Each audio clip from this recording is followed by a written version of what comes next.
Chapter 2. The Beginnings of an Extraordinary Man.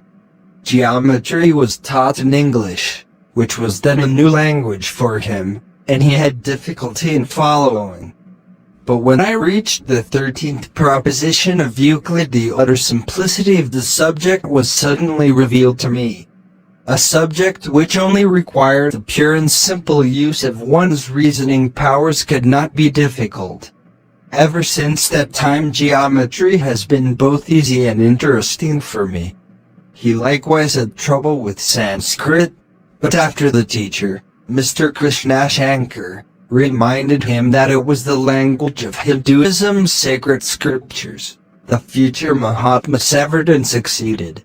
In the upper grades, gymnastics and cricket were compulsory. Gandhi disliked both. He was shy, and he thought physical exercises did not belong in education. But he had read that long walks in the open air were good for the health, and he formed the habit. These walks gave me a fairly hearty constitution. Mohandas envied the bigger, stronger boys. He was frail compared with his older brother, and especially compared with a Moslem friend named Sheik Mehtab, who could run for great distances with remarkable speed. Sheik Mehtab was spectacular in the long and high jump as well. These exploits dazzled Gandhi. Gandhi regarded himself as a coward. I used to be haunted, he asserts, by the fear of thieves, ghosts and serpents. I did not dare to stir out of doors at night. He could not sleep without a light in his room. His wife had more courage than he and did not fear serpents or ghosts or darkness. I felt ashamed of myself. Sheik Mehtab played on this sentiment. He boasted that he could hold live snakes in his hand, feared no burglars, and did not believe in ghosts. Whence all this prowess and bravery? He ate meat. Gandhi ate no meat. It was forbidden by his religion. The boys at school used to recite a poem which went, "Behold the mighty Englishman, he rules the Indian small, because being a meat cater he is 5 cubits tall. If all Indians ate meat they could expel the British and make India free." Besides, argued Skeik Mehtab, boys who ate meat did not get boils. Many of their teachers, and some of the most prominent citizens of Rajkot, ate meat secretly, and drank wine, too. Day in, day out, Sheik Mehtab propagandized Mohandas, whose older brother had already succumbed. Finally, Mohandas yielded. At the appointed hour the tempter and his victim met in a secluded spot on the river bank. Sheik Mehtab brought cooked goat's meat and bread. Gandhi rarely touched baker's bread. The substitute was chapatis, an unleavened dough cushion filled with air, and he had never even seen meat. The family was strictly vegetarian, and so, in fact, were almost all the inhabitants of the Gujarat district in Kathiawar. But firm in the resolve to make himself an effective liberator of his country, Gandhi bit into the meat. It was tough as leather. He chewed and then swallowed. He became sick immediately. That night he had a nightmare. A live goat was bleeding in his stomach. However, meat eating was a duty, and, in the midst of the terrible dream, therefore, he decided to continue the experiment. It continued for a whole year. Irregularly throughout that long period he met Sheik Mehtab at secret rendezvous to partake of meat dishes, now tastier than the first, and bread. Where Sheik got the money for these feasts Gandhi never knew. The sin of consuming and liking meat was made the greater by the sin of lying.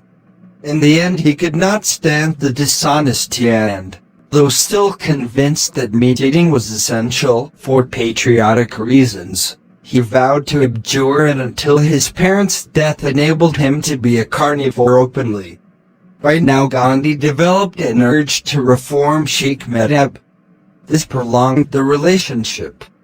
But the naive Gandhi was no match for the shrewd, moneyed younger wastrel who offered revolt and adventure. Sheik also knew how to arrange things. Once he led Gandhi to the entrance of a brothel. The institution had been told and paid in advance. Gandhi went in. I was almost struck blind and dumb in this den of vice. I sat near the woman on her bed, but I was tongue-tied. She naturally lost patience with me and showed me the door, with abuses and insults. Providence, he explains, interceded and saved him despite himself. About that time Mohandas must have been 15. He pilfered a bit of gold from his older brother. This produced a moral crisis. He had gnawing pangs of conscience and resolved never to steal again. But he needed the cleansing effect of a confession. He would tell his father. He made a full, written statement of the crime, asked for due penalty, promised never to steal again and, with emphasis, begged his father not to punish himself for his son's dereliction. Karam Chand sat up in his sickbed to read the letter. Tears filled his eyes and fell to his cheeks. Then he tore up the paper and lay down. Mohandas sat near him and wept. Gandhi never forgot that silent scene.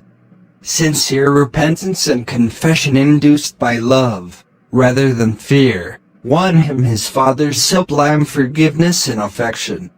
Lest he give pain to his father, and especially his mother, Mohandas did not tell them that he absented himself from temple. He did not like the glitter and pomp of the Hindu temples. Religion to him meant irksome restrictions like vegetarianism, which intensified his youthful protest against society and authority. And he had no living faith in God. Who made the world? Who directed it? He asked. Elders could not answer, and the sacred books were so unsatisfactory on such matters that he inclined somewhat towards atheism. He even to believe that it was quite moral, indeed began a duty, to kill serpents and bugs. Gandhi's anti-religious sentiments quickened his interest in discussions with Moslem and Parsi friends on the differences between their faiths and Hinduism. He also learned much about the Jain religion. Jain monks often visited the house and went out of their way to accept food from the non-Jain Gandhis. When Karam Chand died in 1885, Mohandas's mother Putalabai took advice on family matters from a Jain monk named Bikharji Swami, originally a Hindu of the Modbaniya subcaste. Jain influence was strong in the Gujarat region, and Jainism prohibits the killing of any living creature, even insects. Jain priests wear white masks over their mouths lest they breathe in, and thus kill, an insect. They are not supposed to walk out at night lest they unwittingly step on a worm. Gandhi was always a great absorber. Jainism, as well as Buddhism, perceptibly colored Gandhi's thoughts and shaped his works. Both were attempts to reform the Hindu religion, India's dominant faith. Both originated in the 6th century BC in northeastern India, in what is now the province of Bihar. The Jain monk, Bikharji Swami, helped Gandhi to go to England. After graduating from high school, Gandhi enrolled in Samaldas College, in Bhavnagar, a town on the inland side of the Kathiawar Peninsula. But he found the studies difficult and the atmosphere distasteful. A friend of the family suggested that if Mohandas was to succeed his father as prime minister, he had better hurry and become a lawyer.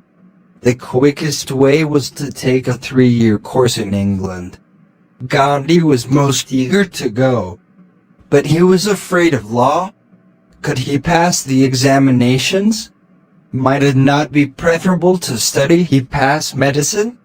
He was interested in medicine. Mohandas's brother objected and their father was opposed to the dissection of dead bodies and intended Mohandas for the bar. A Brahmin friend of the family did not take the same dark view of the medical profession. But could a doctor become prime minister? Mother Putalabai disliked parting with her last-born. What will uncle say? He is the head of the family, now that father is no more. And where will the money come from? Mohandas had set his heart on England. He developed energy and unwonted courage. He hired a bullock cart for the 5-day journey to Porbandar where his uncle lived. To save a day, he left the cart and rode on a camel. It was his first camel ride. Uncle was not encouraging. European-trained lawyers forsook Indian traditions. Cigars were never out of their mouths. They ate everything. They dressed as shamelessly as Englishmen. But he would not stand in the way. If Putalabai agreed, he would, too. So Mohandas was back where he had started. His mother sent him to uncle and uncle passed him back to mother. Meanwhile, Gandhi tried to get a scholarship from the Porbandar government. The British administrator of the state rebuffed him curtly without even letting him present his case. Mohandas returned to Rajkot. Pawned his wife's jewels. They were valued at 2,000 to 3,000 rupees. Finally, his brother promised to supply the funds, but there remained his mother's doubts about young men's morals in England. Here Bhikarji Swami, the Jain monk, came to the rescue. He administered an oath to Mohandas, who then solemnly took 3 vows, not to touch wine, women and meat. Therewith, Putalabai consented.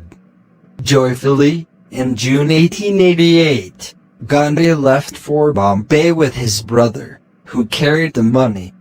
That did not end his tribulations.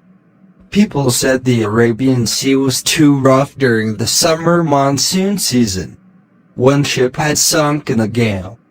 Departure was delayed. Meanwhile, the Modbanyas of Bombay heard about the projected trip.